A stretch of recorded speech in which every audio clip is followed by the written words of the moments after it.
So just going through a couple of questions here from recent webinars. So this one, do you think it's wise to simultaneously run a business and study at the same time, or should I wait till I'm done with my degree? Well, okay, so I had 5 part-time jobs when I was doing my undergraduate engineering degree.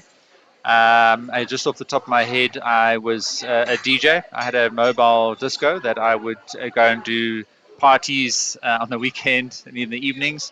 I was at one time also a checkout teller at a local supermarket. Didn't do a very good job of it. I also used to do voiceovers and was a presenter on TV.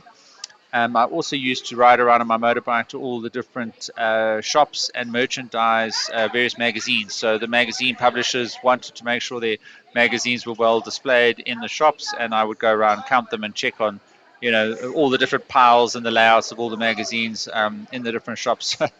That was quite interesting.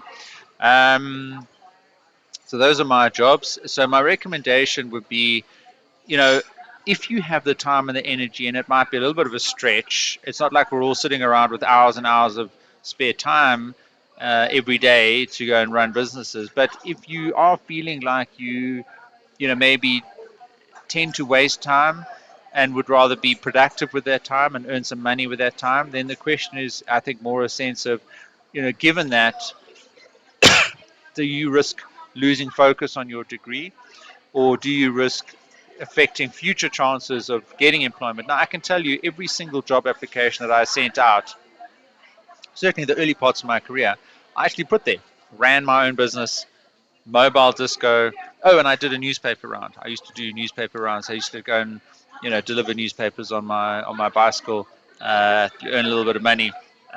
So certainly my early jobs, I put those because employers will look for that extra part-time work. And when you're asked how much experience do you have, if you're just newly graduated, fresh out of varsity, and you don't have any work experience versus somebody who's got exactly the same degree and has done a couple of extra businesses. Now, the question here specifically is running a business. So, I would lump that in with, whether you do a part-time job as well or not, because it's all going to be beneficial from a working experience perspective. Now, a slight variation on this question could be, do you run a business that related to your degree? Now that could be something interesting because potentially when you get your degree, there might not be jobs available for you to do. And then you're going to have to jump into that degree. So those are all some thoughts to think about. Good luck.